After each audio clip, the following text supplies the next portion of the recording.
미래에셋 자산운용의 김수정 팀장님 어서 오세요. 네, 안녕하세요. 안녕하세요. 오늘 조방원 이야기네요. 맞아요. 사실 이게 조방원이 뭐 하루 이틀 좋았던 것도 아니고 지금 거의 한 3년 가까이 랠리잖아요. 맞아요. 그래서 이제 국장 투자자분들 중에서는 조방원을 모르시는 분이 안 계실 것 같아요. 많이 좀 느끼고 계세요? 네, 많이 느끼고 있고 지난번에 나왔을 때도 제가 아마 조선방사능 말씀드렸었던 맞아요. 걸로 제가 기억을 하고 있어요. 작년 말쯤? 네, 맞아요. 네네네네. 맞아요. 그래서 이제 물론 제가 생각했던 것보다 되게 많이 올랐어요. 빠르고 되게 빠른 속도로 많이 오르긴 했습니다만 그렇기 때문에 조정에 대한 리스크도 남아 있어요. 그래서 지금 약간 나타나고 있죠. 요즘. 한 8월 특히 중순이라 표현 될지 모르겠는데 8월 초 중순 넘어가면서부터 좀 이제 조정이 맞아요. 좀 있어요. 맞아요. 변동성이 생겼어요. 왜냐하면은 이제 미국과 한미 동맹 협상이 타결될 때 이제 조선주가 엄청나게 관심을 많이 그쵸. 받았다가 이 마스가 프로젝트에 받았다가 이제 기대감이 너무나도 많이 반영된 것이 아니냐 이런 얘기 나오면서 좀 이제 조정 국면에 살짝 머물고 있는 상황이긴 한데 이게 또 근데 데일리로 많이 달라져요. 하루는 엄청 오르고 하루는 또 조정을 받다가 그 다음날 오르고 이런 상황이 펼쳐지고 있는데 이게 여전히 긍정적으로 바라볼만 하다라는 컨셉으로 제가 조선업을 한 번 더 설명을 드리면 어떨까 싶어가지고 좋습니다. 일단은 가장 먼저 이 PPT 봐주시면 이 마스가 프로젝트 내용인데 빼놓을 수 없죠. 네, 당연히 다 아실 것 같아요. 근데 이거를 헷갈리시면 안 되는 게 우리나라가 미국에 투자하는 겁니다. 미국 조선업을 도와주는 거죠. 미국이 우리나라에 투자하는 건 아니지만 물론 우리도 돈 벌려고 하는 거예요. 네, 돈 벌려고 하는 거죠. 돈 벌려고 하는 조선업 돈 건데 벌어야죠. 우리나라가 미국에 들어가가지고 미국 조선업을 이제 도와주는 그런 방향인데 그렇게 되면은 미국과의 너무나도 좋은 우호적인 관계가 형성이 됩니다.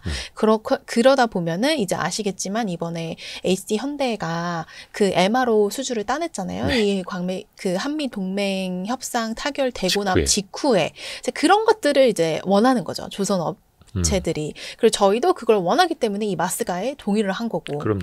네, 그래서 이 조선업이 가지고 있는 위상에 대해서 한 번 더 저희가 생각해 볼 필요가 있다라고 생각을 하고 이 조선업이 없었다면 트럼프가 우리나라 조선업에 이 정도의 관심을 보이지 않았다면 이 한미 동맹 그 타결에 관세 타결에 있어서 빠르게 해결되지 않았을 수도 있겠다 싶을 정도로 조선업이 굉장히 중요했다. 지렛대가 된 네, 거죠. 지렛대가 조선업이. 됐다. 이렇게 생각을 하고 있습니다. 좋습니다. 근데 사실 이제 말씀하신 한미 상호관세 협상 타결하는 가운데 조선업이 당연히 큰 지렛대가 됐고 근데 그게 앞에서도 말씀하신 것처럼 주가에는 어느 정도 다 반영이 됐을 거 아니에요. 맞아요. 그럼 지금 시점에서 다시 보자라는 건 조금 더 장기적으로일까요? 맞습니다. 그런 단기적인 이벤트들이 당연히 반영이 됐는데 그 이벤트가 하루아침에 끝나는 건 아니고 아까 전에 말씀드린 것처럼 HC현대가 수주를 따오고 그다음에 다른 조선업체 기업들도 MRO 수주를 더 따올 수 있는 그런 환경이 조성이 되어 있다. 그래서 조선업은 사실 이제는 그 경기나 사이클보다는 그 자체의 실적, 그 다음에 국가 간의 관계, 그리고 기술력을 좀 봐야 되지 않나 이렇게 생각을 합니다. 지난번에 나왔을 때도 제가 요거 말씀드렸던 것 같은데 이거에 대한 뷰가 변하지는 않았어요. 그리고 제가 업데이트를 해보니까 미국이 중국에 이 입항 수수료를 부과하는 게 오늘 10월부터 시행이 됩니다. 근데 아직까지도 그러니까 안 한다라는 얘기가 안 나온 거면 이제 시행이 된다라고 보는 게 확률적으로 좀 더 높겠죠. 아직 안 한다는 얘기가 안 나왔으니까. 그러다 보면은 국내 조선사가 다용의 발주가 더 많아질 수밖에 없는 그런 환경이 조성이 되고 그리고 기술력적인 측면에서도 컨테이너선에 있어서 친환경적으로 이제 전환이 되는 그 국면에서 우리나라가 지지 않고 있다. 그리고 LNG 운반선은 증산을 해야 돼요. 그래야 이제 돈을 많이 벌어요. 근데 이제 증산 소식이 정확하게 들려오고 있지는 않지만 증산이 될 수도 있겠죠. LNG 증산. LNG 그렇다 보면은 이제 발주를 당연히 중국이랑 하기는 좀 껄끄러우니까 미국도 그렇고 중동도 그렇고 그러니까 우리나라한테 발주가 올 가능성이 높고 LNG 운반선 자체는 사실 시장 점유율이 90%에 달하기 때문에 그런 기대감은 아직 살아있고 제가 계속 말씀드리는 게 이게 미국과의 굉장히 우호적인 관계를 딱 입증을 했잖아요. 전 세계적으로 그런 부분들에 있어서 앞으로 HC현대가 이제 받은 수주 말고도 또 추가적인 수주도 계속 지속적으로 기대해 볼 수 있기 때문에 하나오션의 이제 기업 총수분도 미국에 가서 이제 얘기를 하고 있고 그다음에 HC현대도 계속해서 미국에 들어가고 있고 그런 모습들이 포착이 되고 있어서 아직까지 주가의 반점을 봤을 때 조선업의 업사이드는 그래도 열려 있지 않아. 물론 가는 도중에 조정은 있을 수 있겠으나 장기적으로 봤을 때 업사이클은 아직 남아 있다라고 생각을 하고 있습니다. 뭐 연초에도 그랬고요. 작년에도 그랬고 재작년에도 그랬고 사실 조선주 고전 대비 꽤 조정받았던 적이 있었어요. 아, 그럼요. 그때 많이 떨어졌을 때 기억나요. 그럼요. 근데 이제 주변에서 보면은 이제 몇 배씩 이렇게 수익 내신 분들 보면 그 단기 조정에는 결코 이제 흔들리지 않았던 분들. 흔들리지 않고 그냥 묵묵하게 계셨던 분들이 이제 수익을 얻으셨던 것 같은데, 사실 지금 상황에서 봤을 때는 저는 대형주 위주의 포트폴리오를 가져가야 된다고 생각해요. 대형주? 네, 대형주 위주의 포트폴리오.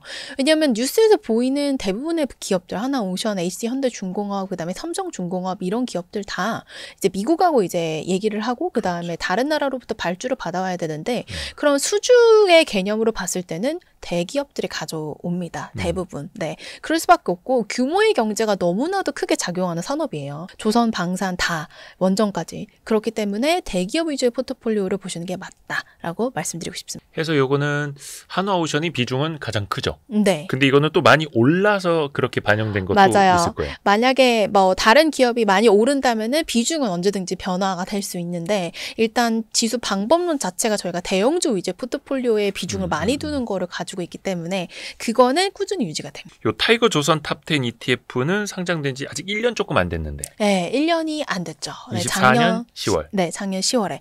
그래서 제가 10월, 11월, 12월에 나와가지고 이제 말씀을 드렸었는데, 그때도 고평가 논란이 있었어요. 늘 있었어요. 네, 조선은 그때도 너무 올랐다 이런 얘기들이 있었어요. 근데 이 빅사이클 기존에 또 우리가 봐왔던 거랑은 또 이제 완전히 다른 스토리를 또 배경으로 맞습니다. 하다 보니까 네. 또 미국 쪽에서 어떤 또 모멘텀이 어떻게 생길지는 조금 더 이제 장기적으로 또 봐야겠고, 사실 이제 조선주랑 짝지어지는 게 방산입니다. 방산이죠. 방산주도 되게 오랫동안 거의 3년 넘는 맞아요. 랠리가 이어지고 있고, 또 역시나 조선주랑 마찬가지로 방산주도 그 중간중간 변동성이 또 심하게 있었습니다. 굉장히 최근에도 심합니다. 좀 그렇고요. 네. 뭐 심할 때는 그냥 그 LIG 넥스원 이런 기업들은 심하게 움직일 때는 마이너스 15%도 두 자릿수 이상 찍고, 빠질 때도 있고. 빠질 때도 있고, 오를 때도 또 무섭게 오르고, 그래서 이거를 어떻게 들어가야 되나 이런 거 고민하시는 분들 좀 많으실 것 같아요. ETF로 보더라도 막 ETF 수익률도 하루에 5%씩 움직이다 보니까 이거를 지금 올라타야 되나 아니면 많이 떨어지니까 무서우니까 기다려야 되나. 그 타이밍을 어떻게 합니까? 그거는. 맞아요. 네. 그래서 저는 그냥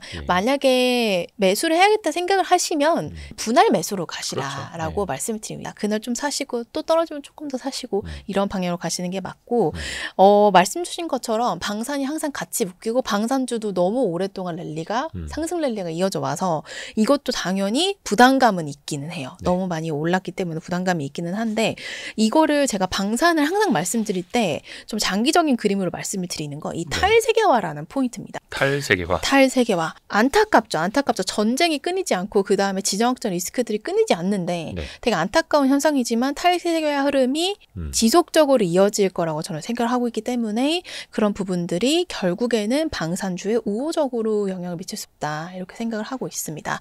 그리고 그 예로 이제 이번에 얼마 전이죠. 6월 달에 헤이그 나토 정상회의에서 나토에 포함되어 있는 32개국이 모두 다 같이 우리 GDP의 5%를 방산에 쏟아부읍시다라고 동의를 했죠. 처음에 미국이 그거 나토에게 요구를 했을 때 그게 뭔 소리냐 막 이런 반발도 있었는데, 미국이 근데 이겼죠. 나중에 저 러시아가 하는 상황을 보니까 유럽 국가들도 자체적으로도 방산 비율을 좀 늘려야 한다라는 또 그 생각을 했던 거죠. 맞아요. 그런 거죠. 왜냐면 나토에 미국, 캐나다 말고 다 유럽 국가들이잖아요. 그러다 보니까 아무래도 본인들도 바로 옆에서 일어나고 있는 일이니까 느끼겠죠. 근데 이렇게 이제 방산을 올리면 이제 결국에는 누구한테 이 수주를 줘야 돼? 이제 국가 대 국가의 계약으로 가잖아요. 그래서 이제 여기서 이제 우리나라의 장점이 조금 드러납니다. 제가 정리를 좀 해봤는데 K 방산 기업들이 수출할 때의 장점은 이렇게 한 5가지 정도로 저희가 정리해볼 수 있을 것 같아요. 첫 번째는 가격 경쟁. 당연히 미국 방산 기업들 너무 뛰어난 거 알고 있어요. 너무 뛰어나고 유럽 방산 기업들도 뛰어납니다. 근데 가성비로 봤을 때 미국과 유럽 대비해서 우리나라가 조금 더 단가가 더 좋아요. 그래서 근데 유럽 국가들이 부자 국가들이 많지는 않아요. 우크라이나랑 이제 러시아랑 국경지대를 맺고 있는 이제 동유럽 국가들이 대부분 이제 수주를 주는 편인데 부자 나라는 아니잖아요. 그렇기 때문에 가성비를 생각할 수밖에 없다. 그렇죠. 그리고 기술력도 그렇게 크게 뒤지지 않고 근데 이제 가성비만 좋은 게 아니라 기술력이 결코 뒤처지지 않는다라는 거. 막 그게 포인트입니다. 기술력도 뛰어나고.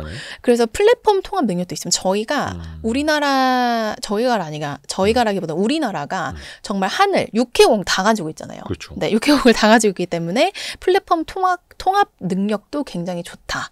이렇게 볼 수 있겠고, 그 기술력에 대해서는 사실 뭐 이제 무기 관련돼서 기술력 달아주신 유튜버들 많을 테니까 네. 그냥 제가 간단하게 말씀을 드리면 이제 우리나라 방산기업들 같은 경우에는 사막에도 팔 수 있고 굉장히 추운 나라에도 팔 수 있대요. 그렇죠. 그래서 이거를 되게 중요한 기술력이라고 얘기를 하더라고요. 우리는 다 운영을 해봤기 때문에. 네, 뭐 예를 들어가지고 우리 40도까지 올라간다니까 이렇게 중동 나라들 얘기를 하면 우리나라도 그래. 우리나라도 진짜 더워. 그리고 정말 추울 때는 마이너스 20도까지 떨어지잖아요. 철원 이런 곳들은. 북한기도 하고. 네, 그렇기 때문에 어느 계절에 어떠한 기후적인 요인에도 이제 굳건한 기술력을 자랑한다. 이렇게 얘기하시는 분들이 계시더라고요. 네. 혹한기, 혹서기는 다들 한번 훈련해 보셨죠? 네. 그 정도. 그 정도. 그리고 맞춤형 생산 능력이 굉장히 뛰어납니다. 이제 글로벌 수주를 받는 게 한 2년, 1년 정도 되다 보니까 고객한테 맞춤을 해가지고 지어가지고 이제 내보내는 게 수출을 하는 게 벌써 이제 다 몸에 그렇죠. 밴 거죠. 우리나라 수출 그 방산 기업들이. 그리고 제일 중요한 건 이 지정학적인 중립성입니다. 이게 여러분 생각을 해보시면 예를 들어서 내가 유럽 나라예요. 네. 근데 중국 방산 뛰어나거든요. 근데 중국한테 발주를 줄 수는 없어요. 그렇죠. 미국의 눈치가 보이죠. 예. 그렇다고 미국한테 발주를 주자니 너무 비싸고 자기네들 내부적으로 해결하자니 그것도 비싸요. 그러니까 지정학적인 중립성을 가지고 있고 얼마 전에 이제 한미 동맹 이제 협상 타결이 됐잖아요. 그러다 보니까 관세협상? 네, 관세협상 타결이 되다 보니까 미국하고 사이가 좋구나 한국은. 그러면 한국한테 지정적인 중립국의 위치를 가지고 있으니까 발주를 줘도 괜찮겠다라고 중동 국가도 유럽 국가도 생각을 하는 거. 그렇기 때문에 우리나라는 좀 전반적으로 장점을 많이 가지고 있다. 이렇게 봐주시면 될 것 같고 근데 이제 실적이 조금 더 따라오는 모습들을 더 많이 보여줘야 될 것 같긴 합니다. 방산의 주가 측면에서 보자면 그러니까 기대감으로 또 많이 올라가 네, 있기 때문에 물론 맞아요. 이제 방산 주가 실적이 나쁜 건 아니고 어닝 서프라이즈도 많이 나와요. 네네, 좋습니다. 하지만 조금 더 많이 따라와주면 좋을 것 같다라고 생각이 듭니다. 주가가 더 많이 올라가기 위해서는. 그렇죠. 그래서 K방산을 저희가 말씀을 드리는데 이제 타이거 K방산의 우주 ETF 같은 경우에는 하늘과 땅에 집중을 많이 한 그런 포트폴리오다라고 봐주시면 될 것 같습니다. 그래서 하나 에어로스페이스, LIG 넥슨, 현대 로템, 한국항공우주, 하나 시스템 이런 기업들을 큰 비중으로 가지고 있다라는 게 이제 이 상품의 포인트라고 이해해 주시면 됩니다. 타이거 K방산의 우주 ETF는 23년 7월에 상장됐네요. 맞아요. 나온 지 2년 조금 넘었고. 네. 그러니까 또 이게 시총 비중이 또 올라간 것들. 네. 한화 에어로스페이스가 가장 많고 LIG 넥스원, 현대로템, 한국항공우주, 한화시스템. 어떻게 보면 이제 거의 방산주로 고르게 네, 맞습니다. 상위가 또 차지를 하고 있는. 이거는 그래서 이제 묶음 세트로. 근데 저희가 하늘과 땅에 좀 집중하는 포트폴리오. 그래서 하나 오션은 방산에 들어가 있지 않아요. 그거는 이제 조선 쪽에 있으니까. 조선 쪽에 들어가 있기 때문에. 맞아요. 네. 그거는 타이거 조선 탑10 ETF 중에 한화오션의 비중이 또 가장 크니까 그거는. 그래서 어느 하나만 셀렉트하는 게 아니라. 그리고 그렇죠. 이거를 조방원이란 컨셉을 좋아하시는 분들은 조선방산 원전 거의 다 같이 이제 투자하실 경우들이 많은데 그래서 좀 다르게 저희가 포트폴리오를 만들기 위해서 생각을 해본 구성이라고 생각해 주시면 됩니다. 그래서 또 이게 조선방산 원전 중에서 하나만 하기에는 또 이제 높낮이가 또 다를 수 있는데 그렇습니다. 이쪽에서 묶음 근데 이제 세 묶음을 하나로 모아놓으면 조방원 세트가 하나 또 이제 되는 거고요. 좋아요. 그러면은 원전 얘기해야죠. 원전. 마지막. 원전이 조금 쉬다가 또 다시 가기도 하고요. 맞아요. 물론 이것도 역시 랠리가 또 오래 펼쳐지긴 했습니다만. 맞습니다. 그래서 원전 같은 경우에는 제가 생각했을 때 조선과 방산 대비해서는 조금 덜 주목을 받기는 했어요. 왜냐면은 이제 대대적인 수주라던가 뭐 미국과의 협상이라던가 이런 부분들이 완벽하게 딱 가시적으로 나온 게 아직은 없거든요. 네, 그래서 체코 이제 하나 있었죠. 체코 하나 있었고 오늘 오전에 이제 촬영 일자 기준으로 베트남 관련돼 가지고 동남아시아 진출도 얘기가 나오고 있다라는 뉴스가 나와서 이제 오늘 두산 에너비트 주가가 좀 많이 오르고 있는데 8월 11일. 네, 8월 11일 기준으로. 그러니까 동남아 쪽으로도 K원전이 진출할 가능성이 있다라는 맞아요. 기대감이 나오고 있습니다. 그래서 이제 조방원의 마지막이 원인데 이제 2011년에 여러분 생각해 보시면 일본 후쿠시마 사건이 터졌을 때 대부분의 나라들 이제 주요국들을 저희가 보통 얘기하는 미국, 유럽, 우리나라까지도 보통 탈원전을 했습니다. 근데 그 사이에 어느 나라들이 원전 기술력을 치고 올라왔냐면 중국과 러시아. 걔네들은 뭐 환경 이런 거 관심 없고 네. 뭐 그래서 이제 국가적인 산업으로 그러다 보니까 중국과 러시아 기술력이 뛰어나게 올라온 거예요. 근데 네. 이제 다시 원전을 하려고 하니 AI가 이제 전력을 너무 많이 먹잖아요. 근데 네. 그렇다고 기름을 다 이제 태울 수도 없고 석탄을 태울 수도 없는 노릇이고, 그리고 이제 바람이 풍력이라던가 태양광은 전력 에너지가 지속적이지 않을 가능성이 있잖아요. 네. 이제 환경이다 보니까. 그래서 원전이 다시 너무나도 중요하게 됐는데, 미국 빅테크들도 투자를 많이 하고, 그럼요. 그래서 원전의 중요성이 대두됐는데, 여기서 이제 미국도 그렇고 유럽도 그렇고 중국과 러시아가 뛰어난 거 아는데 이걸 걔네한테 얘기할 수는 없는 거예요. 왜냐하면 보안이 너무 중요한 그렇죠. 시설이기 네. 때문에 이 원전을 그럼 다시 한번 여기서도 우리나라의 이제 포인트가 뭐냐면 가격과 지정학적인 중립성이 여기서도 나옵니다. 이제 방산하고 약간 궤를 같이 하는데, 그래서 이제 한국이 다시 한번 뭐 한국의 기회다, 새로운 기회다 이런 얘기들이 많이 나오고 있는데, 가격 보시면은 우리나라가 확실하게 가성비를 가지고 있는데 기술력도 뛰어납니다. 왜냐하면 이 시공 능력을 한번 보시면 되게 많이 했어요. 여러 개를. 그러니까 체코도 지금 하고 있고 우리나라도 많이 했었고 중동도 하고, 그렇기 때문에 여러 가지 업력이 있습니다. 그래서 이 기술력과 그다음에 업력 그리고 가격을 봤을 때는 우리나라한테 원전을 지어달라고 부탁을 할 수도 있다라는 기대감이 있는 겁니다. 그리고 이번에 우리나라와 미국이 사이가 좋다는 걸 보여줬기 때문에 이제 다른 나라 동남아시아든 유럽이든 미국이든 간에 우리나라한테 얘기를 할 수 있겠다라는 기대감이 있는 거죠. 근데 이 원전 관련돼서 ETF를 선택을 하시건 종목을 선택하시던 간에 제가 좀 말씀을 드리고 싶은 거는, K원전 ETF 고르실 때는 어떤 포인트를 보셔야 되냐면 주 고객이 해외에 있습니다. 지금 원전도 그렇고 방산도 그렇고 조선도 그렇고 주가가 오른 이유는 내수가 아니라 해외의 고객들한테 우리가 팔 수 있고 수출할 수 있기 그렇죠. 때문이에요. 그렇죠. 뷰티도 그렇죠. 그렇고 다 그러잖아요. 네. 그래서 K원전 수출의 주역들, 이 정말 중요합니다. 사실 얘네 비중이 큰 포트폴리오로 보셔야 되는 거고, 네. 그 다음에 SMR 관련주 비중도 같이 보셔야 됩니다. 그럼요.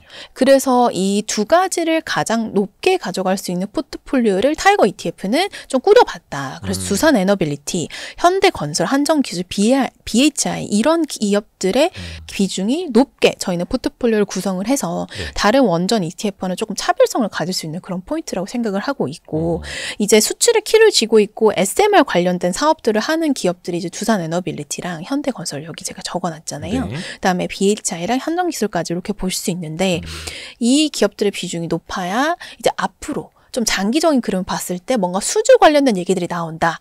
그러면 ETF의 수익률도 같이 긍정적으로 움직일 수 있는 그런 환경이 조성이 된다라고 봐주시면 될 것 같습니다. 그렇죠. 원전도 마찬가지로 조선방산이 올라갔던 것처럼 수출주로. 수출에 K수출 밸류체인을 좀 집중하셔야 돼요. 그리고 또 이게 그 체코와의 그 진출할 때 네. 여러 가지 노이즈가 있었잖아요. 뭐 원천 기술 논란, 뭐 적자 수주 논란. 근데 그거를 이미 체코 수주전에서 다 겪어본 거예요.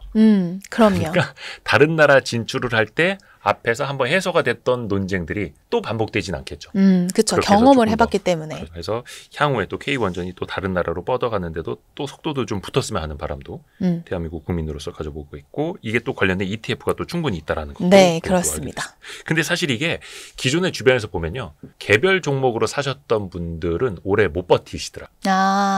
이게 왜 변동성이 너무 크니까 손실회피 본능 같은 거 있잖아요. 네. 그러니까 빨리 이걸 내가 수익을 실현해 버리고 싶은 거예요. 네네네. 그래서 진짜 뭐 2배, 3배, 4배, 5배 따라가기가 힘든데, 그래서 상대적으로 DC형 퇴직연금이나 IRP에 ETF로 갖고 계시는 분들이 자주 안 보니까.